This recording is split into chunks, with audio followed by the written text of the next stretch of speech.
Evening, ladies and gentlemen. This is the Red Pony Podcast, and we're back. It's been a week since we last posted. Unfortunately, given basically our workload, etc., during this time period, I think it's going to have to stay this way just every weekend. But hey, we're trying, you know.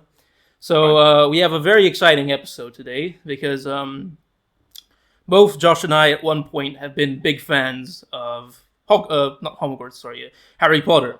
And a game called Hogwarts Legacy is going to come out pretty soon. We've had one trailer and a bunch of teases about it, and we are just going to talk about how we think the perfect Harry Potter game would be, our opinion on it, consider if this game is going to be anything like that, and yeah, just do some speculation about the game. Yeah, and I'd add to that, we could also kind of come up with an idea of what this game probably will do right and wrong. Maybe we can make some predictions here, and we can look back when it's released and say, look, we predicted this. Yeah, or if we're wrong, we would just won't mention it again, and nobody will remember. Yeah. So, yeah. And we'll delete this episode promptly after its release. Right. Yeah. All right. So I've just been doing some browsing through the website before we begin, just to kind of get a gist of what they are suggesting the game will be about. To be honest, at this point, we don't really know much. We know some things, don't we, Pete? We know some things like that you have the opportunity to be a dark wizard, which sounds pretty amazing. Mm-hmm. We understand it's an RPG. We understand it will be an open world, so they claim. And it's going to be set in the 1800s, so it's not going to interlink directly with what we have seen in the books and films, but it's going to be this kind of precursor to that world we've seen before, where we might be able to learn some more details about the Harry Potter universe. It's kind of cool in some sense. Yeah, I mean, I think the wizarding world is more interesting than Harry Potter, in my opinion. Like, the wizarding world is a really cool part, so I don't mind this at all. Yeah, you can take away Harry Potter and it's still interesting. Yeah. You could maybe slap me for that, but I think that's the case. No, I mean, Harry Potter, the purpose of Harry Potter was as a conduit to hook young kids, right? It was for young kids to relate to him, and that's how you hook them, and that's how you make a generation be a super fan of the property. But the real meat and potatoes was the wizarding world. So, in my opinion, yeah. And so, by way of paraphrasing the websites, they say that you're going to embark on a journey which is familiar and not familiar. They say you're going to have full customization of spells, character, mastering spells, upgrades, and some sort of detailed RPG aspect to the game. Yes. They say that the story starts as you are a student who has a late acceptance letter to Hogwarts. Cliche, but perfect. No, exactly, yeah. It's great. And you will undertake a long quest, it seems, where there will be a discovery that you're not an ordinary student. I'm not sure what that means exactly. Sorry to interrupt. What I think that means is they're going to introduce that system, or are you a dark wizard, or are you a protagonist, like somebody who's destined to become a legend. Basically, the main character is going to be somebody important. It's not going to be just a random schmuck. He's going to be somebody who can make choices that will impact the wizarding world, and just... What if you're some sort of ascendant of one of the main characters in the books and films? Maybe, that's probably what they might do. Maybe your choices can somehow determine whether you're the heir of Slytherin or Gryffindor or something like that. So we'll see. That's juicy. I like that. Yeah. Honestly, it doesn't say too much. Obviously, it's early days still.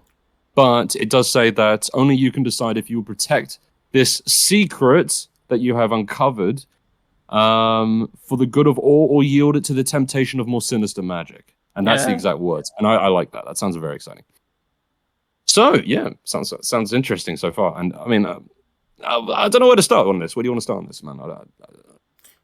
I don't know what it's like. This is all puff language, so it's all puff language. But maybe what they're also trying to say is that maybe you stumble upon some kind of well of power of some sort, or like an artifact or something that makes you really powerful, and you can choose whether to not use it so that it doesn't, end up in the wrong hands, or you can choose to become the Dark Lord and take control of it and become like an uber badass. So maybe that's what it is. Anyway, I like that I think it is obviously an essential part of a game like this, an RPG Harry Potter, to be able to choose whether you're going to be good or bad, and I'm glad that it's in there. Because there was people were wondering about it at first. People were wondering whether it's going to be possible, whether they're going to go very PG and only be able to be good and fight evil wizards. But I'm glad they confirmed that we can choose. So that's a good start. So not only can you choose whether you have morality or not, you can also choose your house. Reading directly from the FAQs, that you can actually choose whether you are in one of the 4 houses.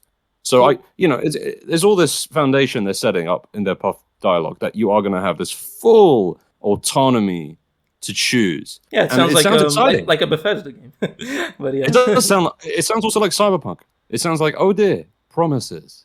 Yeah, we'll see. Granted, they haven't really. Their marketing campaign isn't that large. They've released 1 trailer, and I think that's about it. Yeah.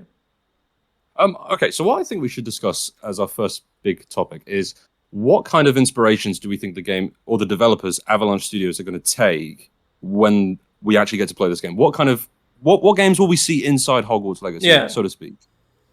You want to kick us off? Sure. So I don't really know off the top of my head, so I'm going to talk about what mechanics I think will be in the game, and then think of a game which does those mechanics well, and that's how I'll do it. Go backwards. Yeah. So mechanics. The magic system is something that I think is integral to how good this game will be. I mean, the RPG elements are all really nice to kind of like complete the painting and add the finishing touches, but the central part of it should be how good the magic system is and how fun it is to do wizard stuff in it. And I'm hoping that the magic system will have depth to it, and that it's not just like a really basic, almost third-person shootery, just uninteresting mech. I hope that it'll be a system which has depth with it, like maybe you can combine spell attributes together to reach a certain reaction, for example. And I'm thinking of like how it is in Divinity Original Sin 2, actually, where you can really get creative with the magic and what the things you're able to do, because the mechanics are mesh so well together.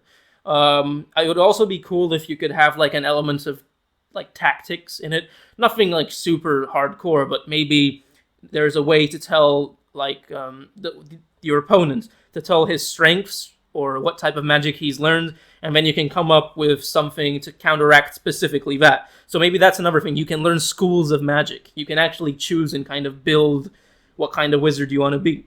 And obviously if you're evil, you have access to forbidden spells and schools of magic which are forbidden.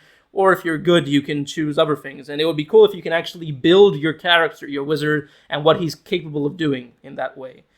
Kind of like Absolver. Absolver is a game made by the people who made Sifu. It was their first game. And in that game, you could become a martial arts master, and you could choose from a bunch of different styles and build up your character that way. And I think that would be a really cool addition. Yeah, totally agree. That would be cool. Really cool. I'll add to that. So for me, I'm thinking it needs to have they are suggesting it to be an open world game.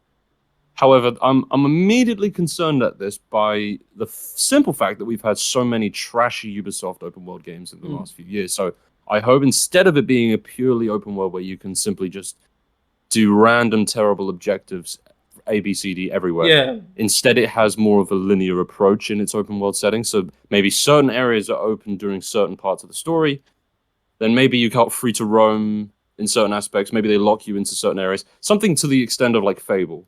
I've always thought Fable's pathway that it leads you through, it always works because it just, well, actually, I really do hope we get to see the new game as well of Fable. But from my experience in Fable 2, it always plodded you along the journey while keeping you just honed into the atmosphere, and you don't end up having to do these ridiculous side quests.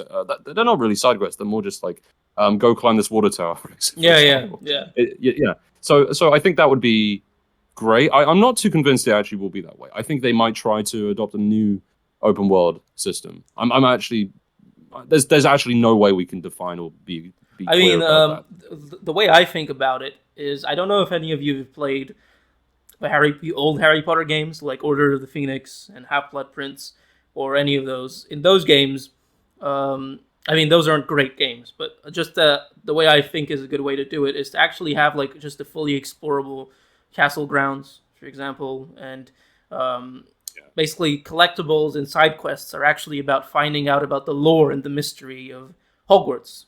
Um, Exactly. like maybe some of the side quests you can do them for Peeves or something like that, and just slowly unravel the mystery of the myth of the wizarding world. And maybe as you learn stuff, you can incorporate that information into your fighting style or anything. Just lore of it is actually useful and interesting. I think that's the best way to do it. And maybe there's like little transitional areas between Hogwarts and Hogsmeade or something, and but not too large. But like you have little things to do in there as well, so it feels rich. Maybe you can have different transport methods like train or festrels or I'll tell you something, dude. I've been on replaying Cyberpunk PS5, the brand new 1.5 update. I have become a sucker for detail. And I'm really hoping they capture all of the details, like the moving paintings, the moving staircases, Yeah, exactly. from just the assortment of ghosts you would find around the building that would interact with you. All of the quirky, unique aspects that Harry Potter has always had that work so well. And Yeah, I think it's pretty safe to say that if they don't include that, people will just be raging and disappointed. So we can expect to see that. And that's really exciting. Because that kind of stuff, I just get pulled so in. You get pulled so far yeah, into the immersion factor. yeah. Um, so back to what I was saying about Hmm. inspirations. I hope that they incorporate something like a Rockstar-esque bully-like world where you can kind of travel around the dormitories, interact with kids, maybe beat them up with spells, put them in a bin, whatever it could possibly be. Yeah, I yeah, hope that you can, as you said, fully explore the castle. Now that's a big ask because I imagine with new tech, it's probably going to be quite a big one as well. If I'm sure you might know this even better than I, but Harry Potter is like famous for hidden doorways, hidden yeah. hallways. Of course. Yeah, So, it's going to be a hell of an undertaking to get that all right. But I think that's at least something I expect. If it's not in there, we'll be disappointed yeah, for sure. Yeah. Um, that's really my inspirations. I want it to have a rather focused, segmented story where you don't have just like I explained, all these chaotic things happening in the world that just distract you and I also wanted to have on the on the same token as much detail and explorable areas. yeah, yeah. So yeah. Absolutely. Um, I also feel like it would be like they should add activities and mini games which aren't connected to the main story. They should add stuff like in Rockstar games where you can just hang out with friends somewhere, or like go to Hogsmeade, have a drink, or play darts or something. Or, and I really hope that they include this, play Quidditch. It would be amazing to have a Quidditch component in the game, like a proper one with an actual tournament and being able to bet on people and for you to play Yeah. as well, like an actual tournament of Quidditch. Like just these extra things, they really add color and color to the game. I think that they're important.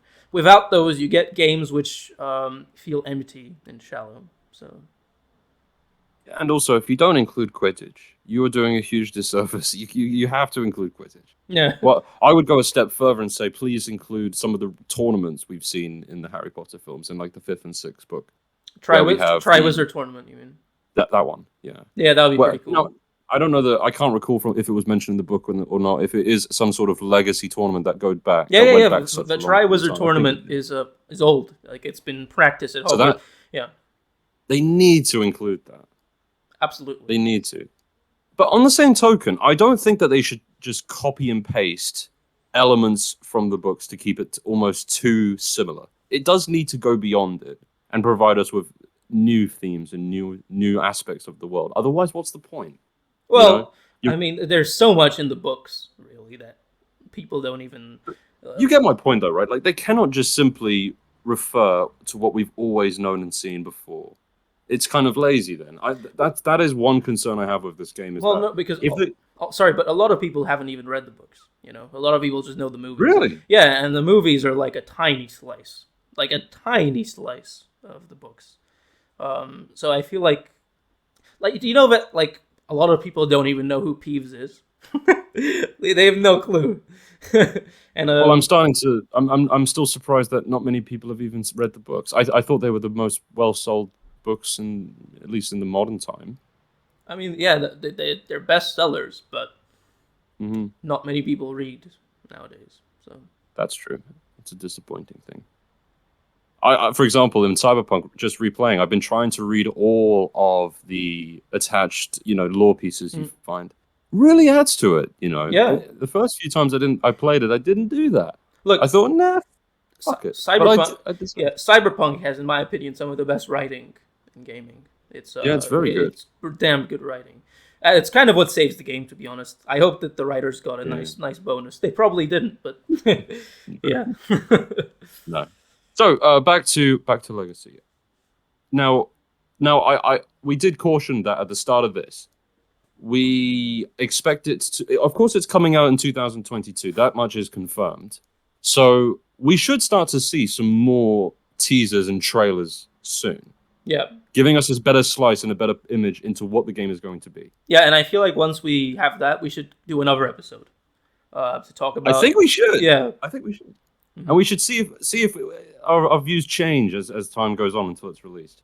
Yeah. One more thing, sorry, because I just thought of it, and I think it's important to mention. Another thing I would like in the game is if you have proper builds, because it's cool to choose whether you're good or bad, but it would be cool if you could, really make your character his own and unique. That's one thing I like about Cyberpunk, is that you can really feel like, okay, the way I built this character is completely different to how somebody else did. It would be cool if you could be like an alchemist master who uses potions as explosives, or something like that, or maybe be somebody who can shapeshift, or I was thinking shapeshifting. or yes, yeah. maybe somebody who doesn't use that much magic, and he's kind of like this comedian who uses like like Fred and George's like little trinkets and tools. Like you can be a tool-based mage, you can be a raw power-based mage. Like I feel like that would add a lot of replayability and longevity to the game. So. Well, on that note, I think they should also add companions. Yeah, and of course. But not to the extent that every single wizard has a dedicated companion. I've noticed some games can do that. I don't like that. I think it should be optional. Well, some games it's kind of like a byproduct of the fact that you're a wizard. You also have a companion. Every single wizard has their own independent, like a Pokemon. Like I don't think that should be implemented. Right. Yeah. Instead it should be something like if you have a companion, it's advantageous in combat, of course, and maybe even in exploring the world. If you have like buckwheat or something, that would be fantastic. Yeah. Cool. That would be cool. Or if you have scavers or something to that end. But it shouldn't be, like I'm saying, it shouldn't be like a requisite to play the game that you have a companion. Yeah, it's something you can do if you want. Yeah. But that'd be cool. Maybe if you get rarer ones based on if you're a dark mage, for example, you could get certain creepy ass fucking goblins, or you could have a dementor even. I don't know, but that'd be insane. A dementor, Jesus Christ. Yeah, this is my pet dementor. So cool. And one thing I was thinking, like this game could open up areas of the map just by chance, like something like whole side quest rant. Like imagine like if you're a good boy and never get detention, you'll never see the Forbidden Forest. But if you're a troublemaker, you get sent to the Forbidden Forest, and there's like a bunch of side quests and branching paths just by having been a troublemaker and being sent there. We need to talk about this in detail. This is the best idea I've heard so far. Okay, so let me try to posit the idea as you said it in the best words I can think of. The game will provide you with new areas to explore or new avenues to go into based on your honor/morality. And not only that, but the choices you make as a character. Yeah. And the choices. And then it's almost done in such a way where it seems random. Yeah, exactly. And in that way, the way you choose to play your character directly impacts your experience with the story in the game, because the game will kind of morph around what you want to get out of this Harry Potter game at that period in time. Sounds actually so exciting. I've got so many ideas for that. Yeah, I just gave really the cool. Forbidden Forest one, but there could be plenty. Well, just referencing like Harry, where he finds the sword of Gryffindor in a pond, like these kinds of little things can beacon on you, and just so many times throughout the story based on what your original inceptions of your character are. Yeah, and maybe you get abilities and stuff that you can use like for the ending battle or whatever, that you could just have not found in another playthrough, completely The thing changing it. is, we're really trying to bring these ideas out to the open, but they could go in so many different directions. Yeah. They have so much creative freedom. Or like let's say you can choose a background for your character, and one of the backgrounds is like Harry's, where you have shitty parents. Or no, he doesn't have parents, but I mean like shitty, what do you call them? Guardians. And maybe they don't sign your letter to go to Hogsmeade, and so you have like a month, not a month, but a week alone at the castle, and you can have like this horror themed like little side quests where you're alone in the castle, nobody's around, and then you just hang around with ghosts or something. Avalanche, if you'd like to recruit us for your writing team, it seems like now's a good opportunity. We have a lot of good ideas, apparently. But I tell you what, I'm sorry to be a bummer, but whenever we come up with great ideas for a game which clearly has the opportunity to bring them out, I always get concerned because I feel like it's not going to live up to anything like that. Look, it's not going to have. Sorry, it's not going to have all of these things because it's just about realism. Like I'm sure they thought about these ideas, but at some point you don't have an endless budget and you don't have endless time. You have to make choices and compromises, and absolutely, it's a matter of where do you make the compromise, and I think that's the hardest choice when making a game. Can we ask that question to ourselves right now? Where would you compromise in this game? In the whole scope of it, which areas would you? No, don't ask which areas you would perfect. Which areas would you not? Can you do? I can't think of anything right now. I'm trying to think. I tell you, for one is, see now for me, detail has to be there. So like I know it's going to be graphics wise, it looks great. That has to it has to be immersive. It has to have that character. I'm doing the opposite of what I said. So I think the one thing that they can skip out on is actually story to some extent. The overall narrative. It can be quite simplistic, actually. It's just like guy uncovers secret about Hogwarts and he's trying to find Mr. X. Yeah, fine. That's a good place to compromise. Yeah. And then along the way, of course, then there'll be loads of hiccups in the equilibrium. Yeah. Where else could you compromise? Combat? That's risky. That's risky because like there's a certain subset of people who really like games where there's a fuck ton of stuff to do, and you can really just lose hours in one tiny part of the game. Like No Man's Sky. Like I love these games. Like in No Man's Sky, I could spend days just base building. But that's such a tiny part of the game. Like I could do something else. I could become a data broker or a bounty hunter, and like that's a whole different thing. But the issue with those games is that mechanically they're not the most interesting. The combat is rather it's mostly just you have a lot of stuff to do, but it's not the most compelling way to do it. And I like that, but I feel like most people don't like that. They actually need the core mechanics to be good. Like they would rather have the game have a smaller scope, but that scope is really well done, right? Yeah, I tell you where I think the best compromise needs to be made, and it's in terms of the game's length. I think it should be 25 hours long. That's fine. The problem is they're claiming it to be an open world game. I'm a little concerned where they are making compromises. Now, you raised this very good point. Just where the hell are they going to compromise in this game where there's so much creative freedom to create something that obviously expectations will be high. So it's such a difficult call, actually. Yeah. I'm just so glad you brought it up because I didn't think of it that way. And I'm a little concerned now this is why, for me, when I have a great, I can't wait for this game to come out. So excited. Yeah. And then I think to myself, obviously, it wasn't going to be up to my expectations because look at what they're trying to accomplish. So, sorry again. I'm trying to just be realistic here. Yeah. I think the game will probably be good, but it is. Yeah. Again, but you gave one pathway they could take where the game is ultimately quite short, but maybe like the way you extend it is by having a lot of replayability and choices. Like maybe there's less choices and less avenues overall.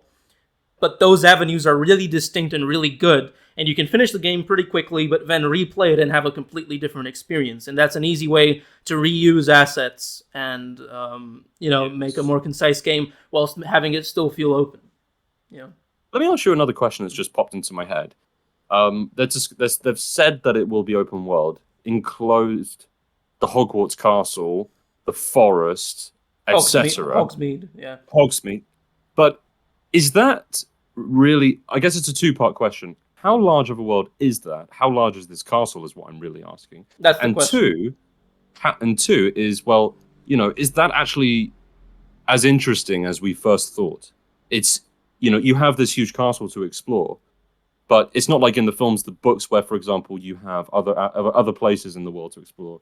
I'm thinking more like, is it in the Deathly Hallows books where they're trying to go find the Horcruxes and such, and they're Oh, off into yeah. I don't think that's the world. necessary, personally. I think. To be honest, sorry, just to conclude, what other aspects of the world can you showcase if you're not departing from the castle? You're kind of limited in some sense there. So maybe that's part of the, what we were saying. But they are like you can go to Hogsmeade. But that's very close to the castle, though. So I'm assuming you can't go to Diagon Alley or anything like that, or Gringotts. I don't know. Yeah. Because then that's a good point. Because if it's just the castle, the Forbidden Forest, and Hogsmeade, like if you just focus on those three and make them really good, that's already a compromise being made. But if you do them well, that's a good compromise because there's still a lot to explore, and maybe you won't even feel restricted in that way. So. Yeah. I guess I'm thinking to myself, maybe it's a bad question. It's just, what is the actual objective, the super objective of the character if you're limited to Hogwarts? There's obviously going to be some antagonist, or not. It depends on what path you take, of course. But yeah, like I said, I feel like it should be how your character will pan out, how you choose to make your character. Yes. So by the end, it feels like you've either created an absolute bastard or somebody who's really good who you can send out into the world. Yeah. And maybe in the sequel it'll open up, and maybe you can transfer your save and use that character to go into the world in the second game or something like that, or in DLC. I don't know. Yeah. Okay, so I think we have covered a few topics here. We've covered, first of all, what games we think are similar to it mechanically, what we expect to be in it, ways that the game could be compromised to meet some objectives that we have and maybe other people have. And then lastly, I think we should take it back to a realistic, because first of all, I'd like to ask, what are your expectations right now? It kind of is what we've covered, but to ground it a bit more, I'll give mine. And we could also come back to this at some point and see how accurate our progression exactly. It's changing. Yeah. So that'll be interesting. I'll go first. For me, as we discussed before we went live on the podcast, we looked into what other games the studio has developed. And we were quite surprised, I think, because at first we thought they were developing Just Cause games. They had a record of developing the 4 games, but we've since found out, as we believe, please correct us if we're wrong, it seems like that is another Avalanche studio or another studio in general. What Hogwarts Legacy developer Avalanche have created is Disney Infinity games. They've created a Toy Story game and other adaptive IP games. I'm going to just say other because some of them are like Cars. So, I wasn't going to mention it, but I am going to mention it now because I think it's funny and it's also relevant, I think. So, before we started this episode, not long before we started, I was absolutely convinced this game was going to be an MMO. Until, Josh, said, dude, it's a single-player game, it's a single-player RPG. And then I was like, holy shit. I was convinced it was an MMO, and I don't know why. I think what happened is there was going to be a Harry Potter MMO made, but it was cancelled, and then this game came out. I did not find out that it got cancelled, so I thought this game was that game. But not only that, I feel like the trailer for this game looks a lot like an MMO. It looks like, okay, so you're this character, and you can do whatever you want. You can explore all of these avenues, and it felt like you could play with other people, and it just felt like World of Warcraft or something like that in the Harry Potter universe. And yeah, I think a lot of people would have agreed, by the way. I was just being persistent as I've read some... Well, no, it is. But the thing is, it isn't an MMO. It's a single-player RPG, as you said. Yes, so and multiplayer has not been confirmed. But I think we can also say with some certainty there should be a multiplayer mode. Sure, eventually. But isn't that a bit worrying? I actually thought it would be an MMO based on the trailer, and it's a single-player RPG. I don't know. Everything looked a little... Yeah. I don't know. It didn't look like it had enough depth. Granted, you can't really tell just from that trailer, but you can't tell from the trailer. Yeah. But your point is still true. It's again back to it harkens back to what we've already said. How are they going to create this expansive open world third person single player experience where you have just it sounds like a huge ask. Mm-hmm. Well, I hope that they succeed. I hope that we. I hope they succeed. I hope we I see really do. a trailer soon. When do you think we'll see a new trailer? Because I really want to see that. Yeah, no clue, but it is set for 2022. Assuming it doesn't get delayed, which is again Which could happen. fucking Very likely very because likely. it's post-COVID. You can make sorry, I understand that some devs really do have issues with crunch and COVID, etc. But it seems like as a manager, you can just say, guys, we'll just pretend COVID's still an issue and we'll just extend it. You got to do it. You got to extend. You got to delay, whatever. Yeah, I think what should be changed is that management should stop like hiring these marketing teams to just go ham early, way too early. Like if you don't have much to show, and if you know that everything is subject to change and it might take longer than you expect, just don't tell us anything. Just market it appropriately. That's one thing I respect about Rockstar is they will never go early. When they release the trailer, the game is almost done, and what they're showing you is what it is. Yeah. Honestly, we've mentioned Cyberpunk a bit in this podcast, to be honest, but it just reminds me of when the manager was saying after the game released, in our playtesting, we didn't see any bugs. I remember him saying that, and I thought, you're such a liar. Yeah. How can you do that to your investors, your friends, your colleagues? Oh, yeah. Screw you, honestly. Yep. So, back to Hogwarts Legacy. Oh, yeah. So I hope they don't do that. Yeah. I really hope they don't do that. So our expectations, Pete, I've kind of gave mine. I'm still really, really concerned. I don't know. I don't know. What are you thinking? I'm not sure. I feel like they are attempting to do something along the veins of what we have described. So at least the creative vision or the concept is valid. Like it'll be something they're attempting to do something good. Of course, it's a matter of execution, and I don't think we've seen enough trailers to be able to tell feasibly. I hope we see it once we get a new trailer, we will give our opinion on that. But one thing, here's the thing: just because they're a company which hasn't done games like this before and they're kind of new in this phase, doesn't mean it'll be bad.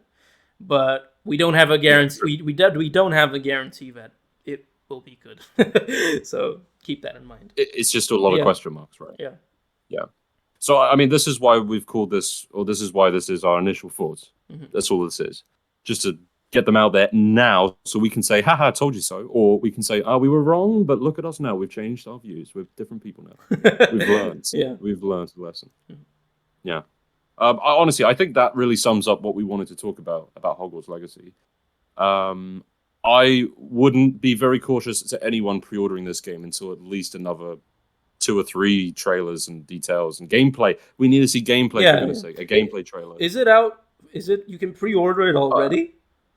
No, I don't know if you can, but okay. let's assume you can, or you can soon. Because there's a lot of Harry Potter fans. Honestly, just don't pre-order anything ever. Even if it looks good. Like, I am 100% certain that Elden Ring is going to be good. I'm still not pre-ordering it, It's just, you never know exactly. Yeah. Don't pre-order. Yeah, I say that, and I pre-ordered Sifu. But granted, the reason I pre-ordered Sifu is because you got 2-day early access to it. That's actually the most. That is the best reward for a pre-order, I think. Playing it earlier, yeah. Yeah, like Dying Light, I pre-ordered it. I got some skins. I was like, I don't give a shit. I just want to buy it, so I've got it to play it. Yeah. Dying Light 2, that is. Yeah, that's a good game.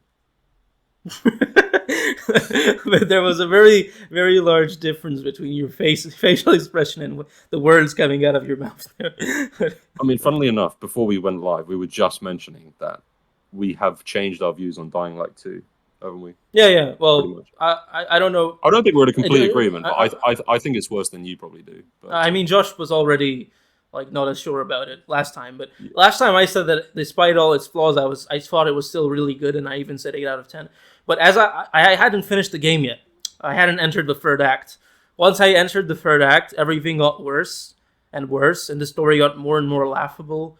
The writing fell apart, and it had one of the worst boss battles I perhaps have ever fought in my life.